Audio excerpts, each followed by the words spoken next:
जय हिंद। मैं विकास कुमार अपने यूट्यूब चैनल टेस्ट गुरु पे आप सभी बच्चों का स्वागत करता हूं।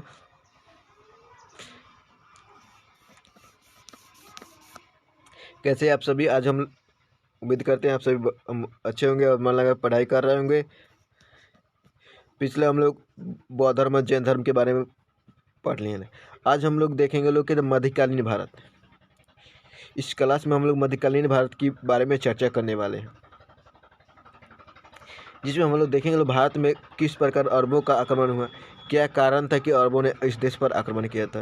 यानी कि हम लोग अरब मध्यकालीन भारत जो हमारे इंडिया है उस पर अरब देशों के आक्रमण के बारे में आज हम लोग पढ़ने वाले हैं। ठीक है, तो वीडियो को शुरू करते हैं। शुरू किया जाए, वीडियो क्लास को शुरू किया जाए ना। लिखिए हेडिंग, भारत पर अरबों का आक्रमण। हेडिंग डालिए, भारत पर अरबों का आक्रमण।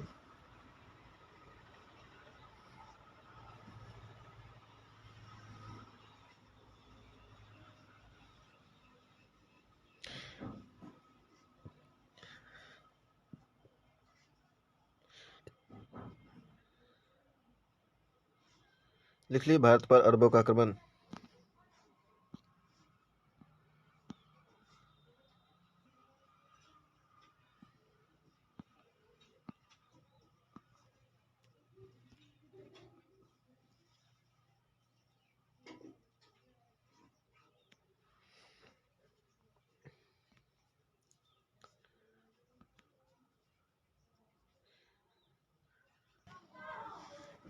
लिख लिए भारत पर अरब का आक्रमण।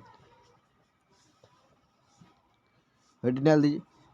देखिए भारत पर कितने लोगों ने कुल शासन पर आक्रमण किया है। भारत पर सबसे पहले आक्रमण किया था क्या था?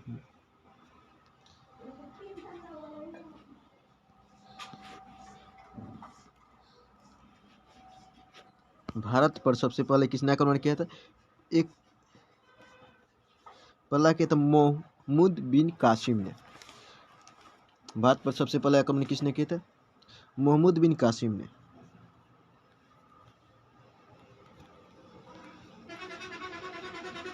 मोहम्मद बिन कासिम ने, बिन कासिम, ये भारत पर पहला आक्रमण किया था।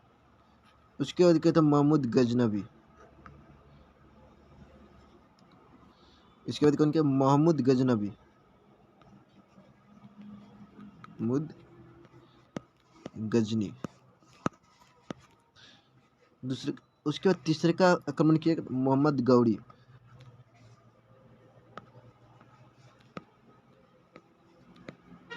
मोहम्मद गौरी,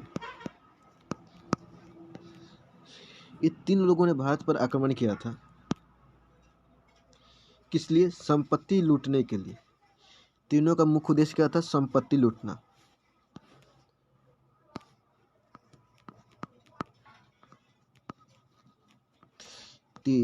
लूटना, यानी कि महमूद बिन कासिम का भी यही नीति। महमूद बिन कासिम, महमूद गजनी और महमूद गौरी, ये तीनों जो विदेशी आक्रमण किए थे, तीनों का मुख्य उद्देश्य क्या था? संपत्ति लूटना। जबकि चौथा जो बाबर आक्रमण किया था, बाबर, ये संपत्ति लूटने के लिए नहीं आक्रमण किए थे, यह बसने के लिए आक्रमण किए थे, शासन करने के लिए आक्रमण किए थे, बसने के लिए। इन्हीं चार लोगों के चार आक्रमणों के बारे में पढ़ने की। महमूद बिन कासिम के बारे में पढ़ता, महमूद गजनबी, महमूद गौरी। महमूद गौरी का ही गुलाम था कुतुबुद्दीन ऐबक। इसके बाद गुलाम वंश, सजाए खिलजी वंश, तुगलक वंश, इसके में पढ़ना। ठीक है, सबसे पहले देखें लो महमूद बिन कासिम। उसके बाद देखें लो महमूद गौरी गजनबी। महमूद गजनबी भारत पर कितने बार आक्रमण किया? 17 बार। भारत पर 17 बार आक्रमण किया था महमूद गजनबी। प्रसिद्ध कौन सा आक्रमण है? 1025 का जो सोमनाथ आक्रमण था वो प्रसिद्ध है। देखा जाए, शुरू किया जाए ना। सबसे पहले हम देख लें महमूद बिन कासिम। पहला हेडिंग लगी महमूद बिन कासिम।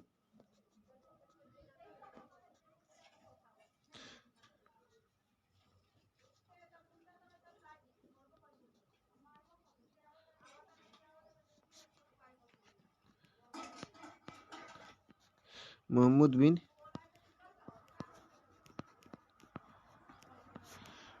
बिन कासिम।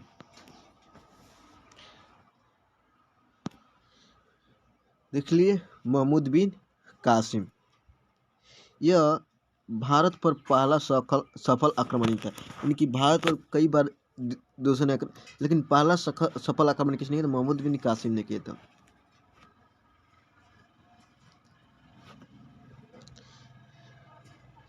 यह अरब का रहने वाला था।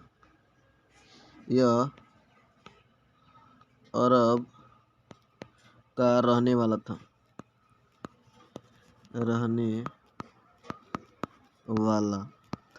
महमूद बिन कासिम ने कहाँ का रहने वाला था? अरब का रहने वाला था। 712 ईस्वी में इसने सिंध पर आक्रमण किया। 712 में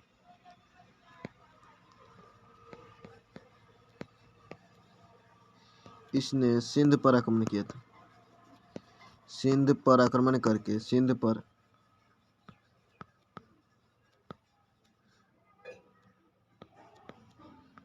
आक्रमण किया। 712 में राजा दाहिर को हरा दिया था करके। किसे हराया? राजा दाहिर को किया तथा राजा दाहिर को हराया था। दाहिर को हराया, इसलिए अरबों का पहला सफल आक्रमण था। कब आक्रमण किया? राजा दाहिर को आक्रमण किया था। कब? 712 ईस्वी में किया था। इसलिए आपसे सवाल पूछा जाता है कि भारत पर अरबों का पहला सफल आक्रमण कब हुआ था? राजा दाहिर का 712 ईस्वी में। किसके नेतृत्व में हुआ था? महमूद बिन कासिम के नेतृत्व में। तो सवाल कितना पूछा जाता है कि भारत पर पहला अरबों का सफल आक्रमण कौन था? तो 712 का। कौन इसका नेतृत्व कौन किसने किया था? तो महमूद बिन कासिम ने। और इधर कौन था? राजा दाहिर। इसका मुख्य उद्देश्य क्या था? तीनों का संपत्ति लूटना। उद्देश्य क्या था? संपत्ति लूटना।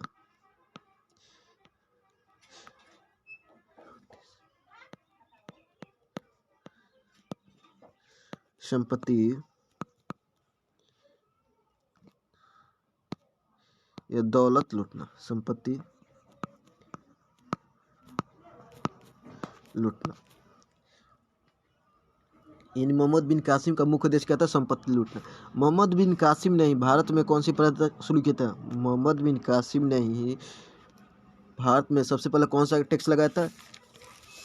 कौन सा? मोहम्मद बिन कासिम ने सबसे पहले जजिया टैक्स इसने जजिया टैक्स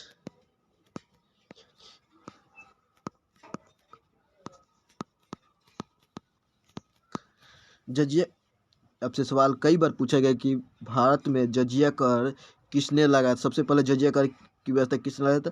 मोहम्मद बिन कासिम ने लगाया था। जजिया कर गैर मुसलमानों पर लगाया जाने वाला टैक्स था। जजिया कर सबसे पहले किसने लगाया था? तो मोहम्मद बिन कासिम ने। जजिया कर देखते क्या होता है? जजिया कर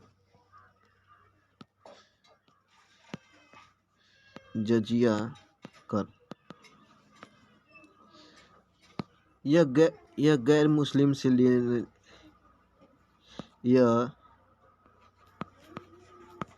गैर मुस्लिम से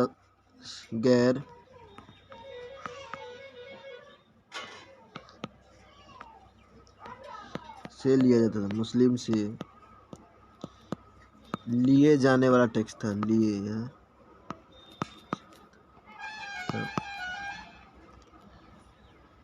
यानी कि जो हिंदू थे, ब्राह्मण थे, उनसे क्या था? टैक्स लिया जाता था। देख लिए, जजिया कर में 5 लोगों को इसने छूट दिया था।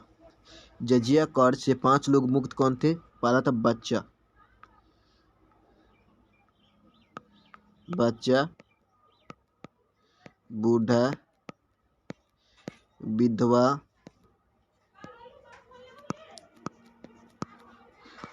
ब्राह्मण और महिला, ये 5 लोगों को जजिया कर से क्या था बाहर रखा मोहम्मद बिन कासिम ने। कहा कि 5 लोगों को जजिया कर देने की जरूरत नहीं, बाकी सभी को जजिया कर लगेगा। बच्चा बूढ़ा विधवा ब्राह्मण और महिला, इन 5 लोगों को जजिया कर से बाहर रखा गया। आपसे सवाल पूछता है कि जजिया कर ब्राह्मणों पर किसने लगाया था? तो औरंगजेब ने।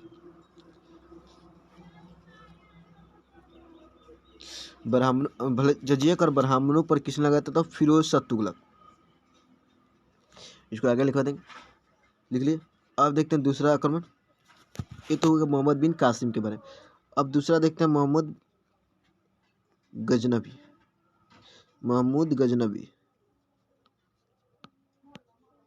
अगला हेडिंग महमूद गजनी।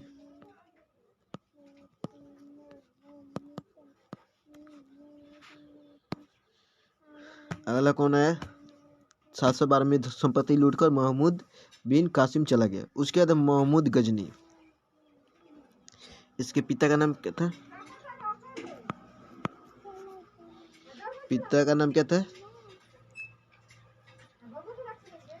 शुबकतगिन। पिता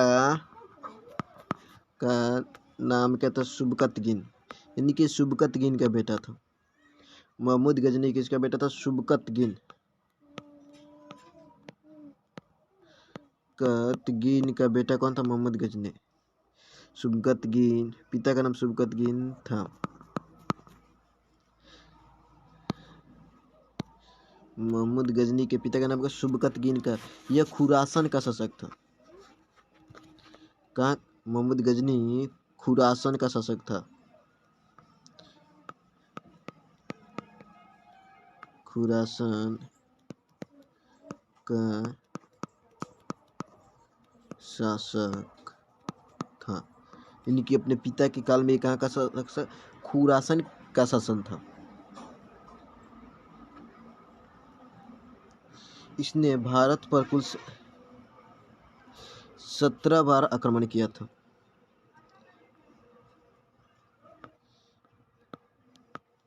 भारत पर कुल 17 बार आक्रमण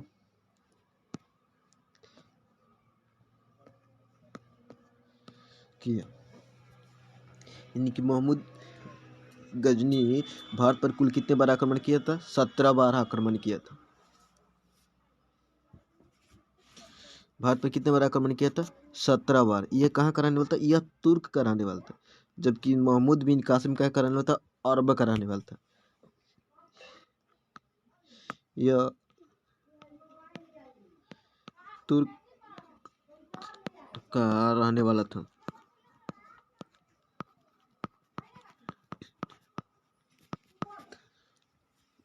महमूद गजनी कहाँ का रहने वाला था?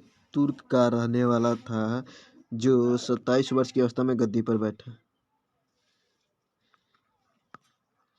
यह 27 वर्ष की अवस्था में 997 ईस्वी में गद्दी पर बैठा।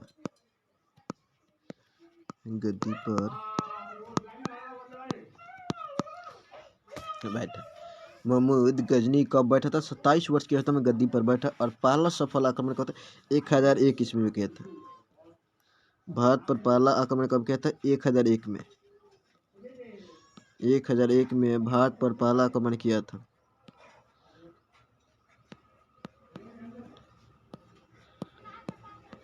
आक्रमण किया और राजा जयपाल को हराया करके किया, तथा राजा जयपाल को हराया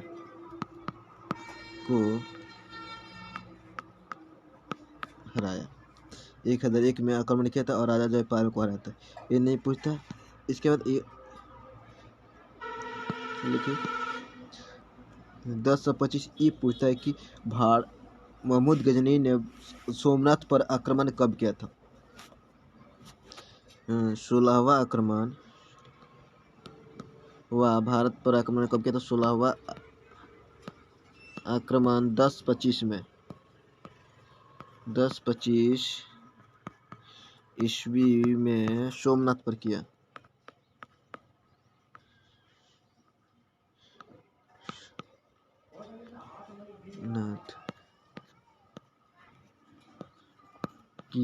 सोमनाथ पर किया और संपत्ति लूट कर चला गया और मूर्ति जो था उसको तोड़ दिया। मूर्ति तोड़ दिया इसलिए इसे कहते मूर्ति भंजक कहा जाता है, क्योंकि इसने मूर्ति को तोड़ दिया इसलिए इसे कहते बुध शिकल कहा जाता है।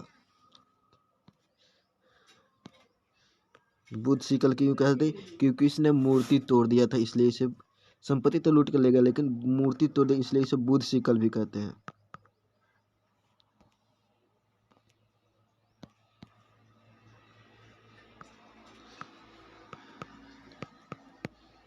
शिकन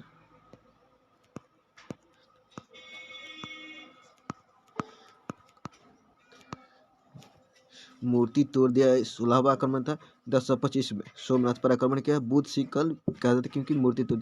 जब ये वापस लौट रहा था 1025 में तो इस पर जाटों ने हमला कर दिया और जाटों ने इसका कुछ संपत्ति लूट लिया। इसके चलते इसने अंतिम आक्रमण 17वां आक्रमण किया था जाटों के खिलाफ 1027 में।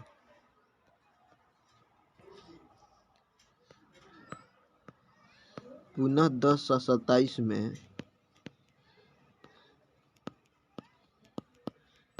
जाटों के विरुद्ध आक्रमण किया। जाटों के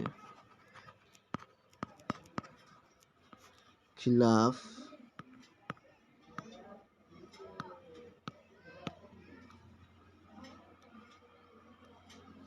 आक्रमण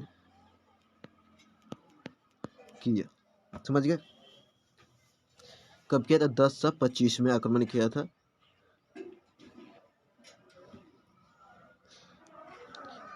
लिख लिए। इसके दरबार में कुछ क्या थे, महमूद गजनवी के दरबार में कुछ बाहर से आए थे। कौन कौन आए थे। 4 लोग आए थे इसके दरबार में।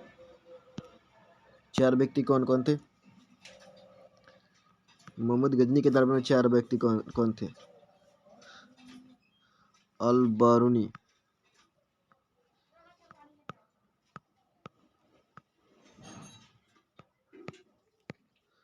अलबरूनी, उत्वी, फारूकी और फिरदौसी।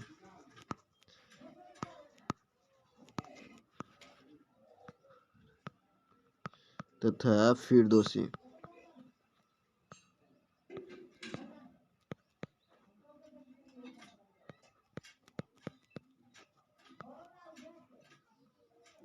अलबरनी, उती, फरूखी, फिरदौसी किसके दरबार में रहते थे। महमूद गजनवी के दरबार में रहते थे।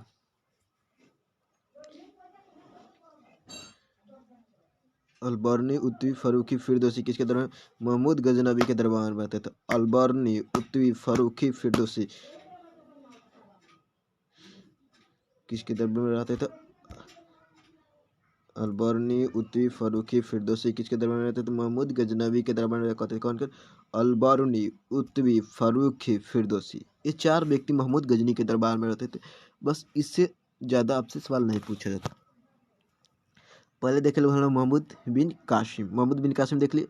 महमूद गजनवी देख लिए। महमूद गजनवी ने भारत पर कितने बार आक्रमण किया। 17 बार आक्रमण किया था। संपत्ति लूटा चला गया। अंतिम आक्रमण था सोमनाथ का 16वां। अंतिम आक्रमण जाटों के विरुद्ध किया था। आपसे सवाल पूछता है कि महमूद गजनवी का अंतिम आक्रमण किनके विरुद्ध था। तो जाटों के विरुद्ध। क्यों। क्योंकि जाटों ने जब इसने 16वां आक्रमण किया था और संपत्ति लूट कर जाया था, जाटों ने इस पर हमला कर दिया और उसकी कुछ संपत्ति को लूट लिया। इसलिए महमूद गजनवी ने पुनः 1027 ईस्वी में जाटों पर आक्रमण किया। महमूद गजनवी की मृत्यु कब हुई थी। 1030 में।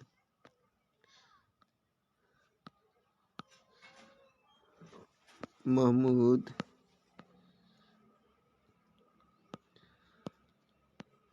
गजनी की 1030 ईस्वी में मृत्यु हो गई।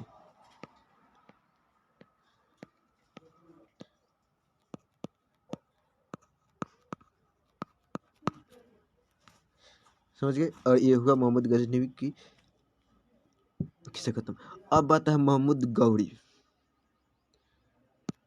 अंतिम कौन है तो महमूद गौरी, तीसरा नंबर।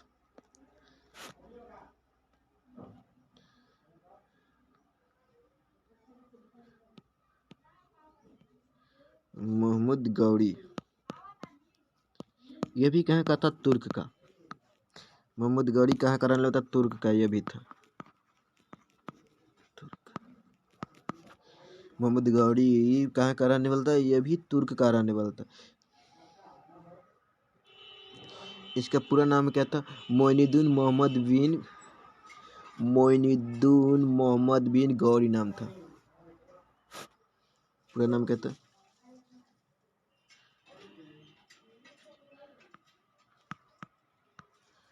मोइनुद्दीन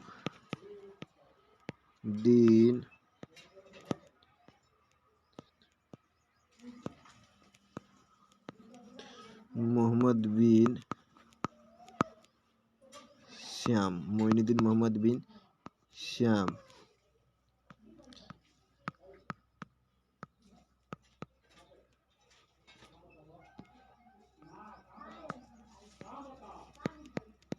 मोइनुद्दीन मोहम्मद बिन श्याम। इसका मोहम्मद गौरी का पूरा नाम क्या था, मोइनुद्दीन मोहम्मद बिन श्याम। ये मोहम्मद गौरी का पूरा नाम था।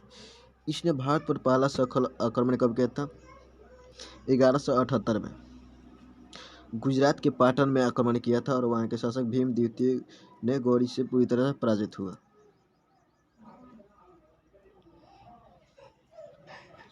इसने भारत पर पहला आक्रमण कब किया था, पहला आक्रमण कब किया था, 1178 में। 1178 ईस्वी में गुजरात के पाटन में स्थापित, गुजरात के पाटन में आक्रमण किया। गुजरात के पाटन में आक्रमण किया।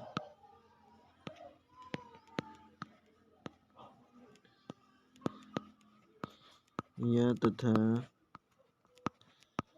भीम द्वितीय को हराया था। भीम द्वितीय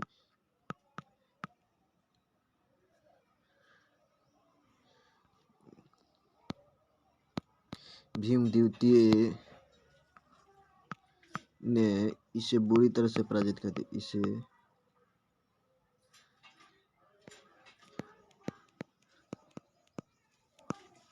दिया मोहम्मद गौरी ने भारत पर पहला आक्रमण कब किया था, 1178 ईस्वी में किया था। और 1178 में किया था और भी पिटा कर चला गया। किसने पीटा था, भीम द्वितीय ने पीटा था। समझ गए। उसके बाद करते 1178 में पुनः किया 1191 में। कौन सा युद्ध था, चंदवार का युद्ध, नहीं तराइन का युद्ध। तराइन का पहला युद्ध होता है 1191 में। इसमें गौरी की हार होती है। मोहम्मद गौरी वर्सेज पृथ्वीराज चौहान।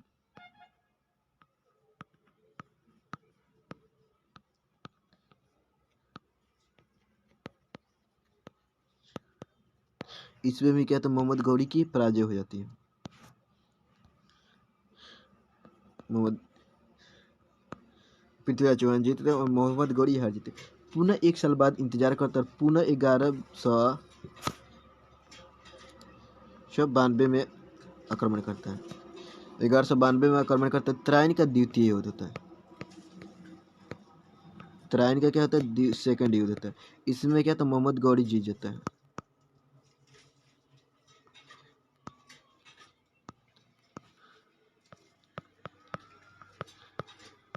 गौरी जीत जाता है और पृथ्वीराज चौहान क्या था, हार जाता है। मोहम्मद गौरी पृथ्वीराज से पहले युद्ध में हार जाता है और दूसरे के युद्ध में मोहम्मद गौरी जीत जाता है। पुनः एक साल बाद क्या था, 1194 में क्या था, चंदवार का युद्ध होता है। पुनः 1194 में क्या था, चंदवार का युद्ध होता है। इसमें भी मोहम्मद गौरी का था जीत जाता है, और ये गौरी और जयचंद के बीच था। गौरी वर्सेस जयचंद के बीच होता है।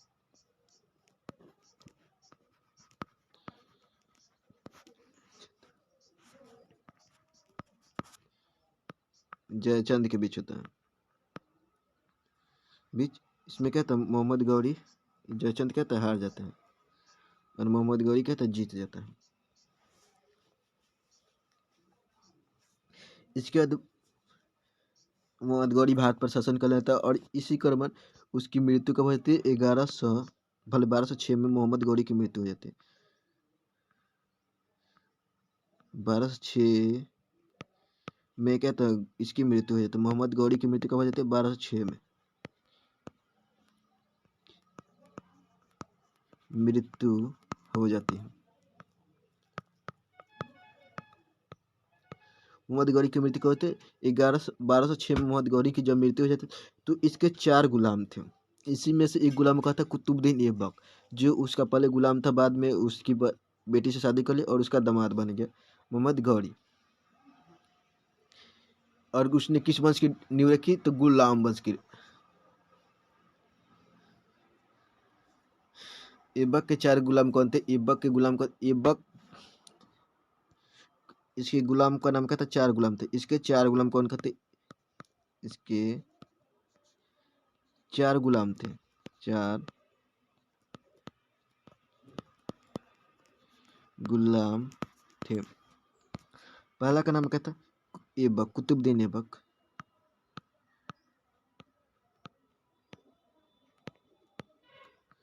कुतुबुद्दीन ऐबक पहला गुलाम थे आल्दोज, ऐबक आल्दोज, ऐबक आल्दोज बख्तकुबाजा, बख्तियार खिलजी, जिसने नालंदा विश्वविद्यालय को ध्वस्त कर दिए। बख्तियार खिलजी, बख्तियार खिलजी ने बख्तियार काकी, बख्तियार काकी। और चौथा अल्दोज कुबाजा, ऐबक अल्दोज कुबाजा, बख्तियार खिलजी, ये मोहम्मद गौरी के 4 गुलाम थे। इसने आगे चलकर किस वंश की स्थापना, जब मोहम्मद गौरी की मृत्यु हो जाती है तो कुतुबुद्दीन ऐबक ने किसका नाम रखा था, गुलाम वंश का।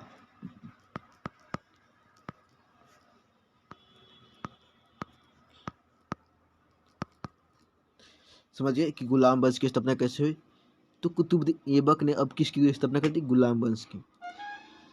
कुतुबुद्दीन ऐबक मोहम्मद गौरी जो था वो भी किस लिए आया था, संपत्ति लूटने के लिए था। लेकिन जब उसकी 1206 में मृत्यु हुई तो कुतुबुद्दीन ऐबक क्या लाहौर था, और उसने किसकी स्थापना कर दी, गुलाम वंश की स्थापना कर दी।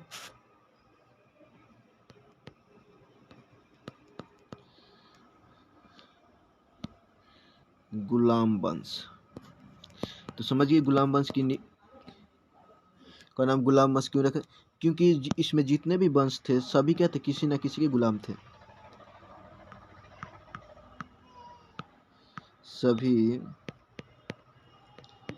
शासक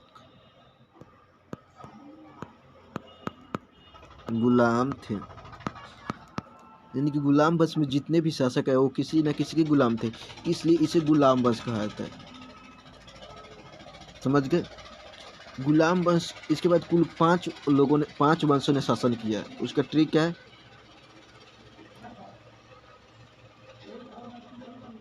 संस्थापक कहते कुतुबुद्दीन ऐबक,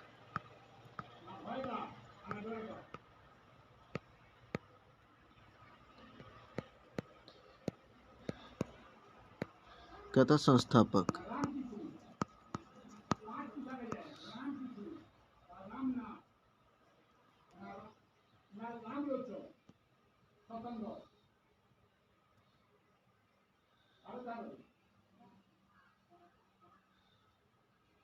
समझ गए, कुतुबुद्दीन ऐबक गुलाम वंश के संस्थापक थे। कुल 5 वंशों ने इस पर शासन किया था। ठीक है,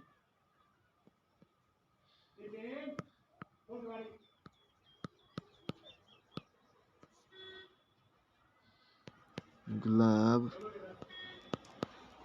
खिले तो सुगंध लो,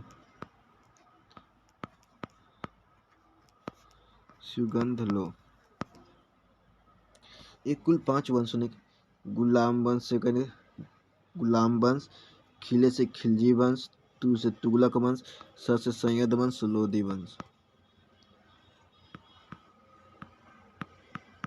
गुलाम वंश, खिलजी वंश,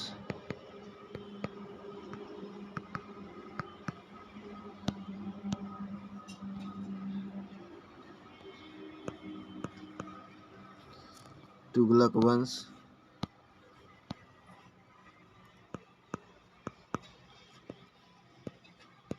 तुगलक वंश,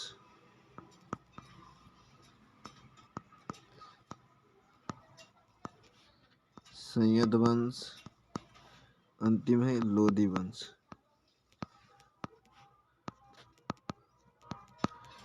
ये कुल 5 वंशों ने क्या था, शासन किया था। ठीक है, गुलाब खिले तो सुगंध लो, गुलाम वंश के संस्थापक कौन है, कुतुबुद्दीन ऐबक।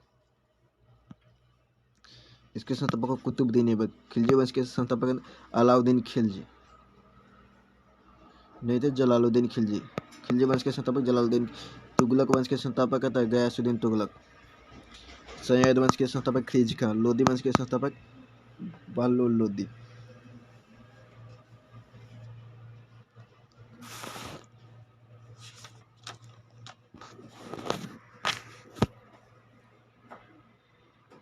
ठीक है, अब आगे हम लोग देखेंगे, कल से देखें खेलूंगा दिल्ली सल्तनत। कल से हम लोग पढ़ेंगे दिल्ली सल्तनत के बारे में। अगर आपको ये वीडियो अच्छा लगा तो वीडियो को लाइक कर दें। मिलते हैं आपसे नेक्स्ट क्लास में, तब तक के लिए थैंक यू, धन्यवाद।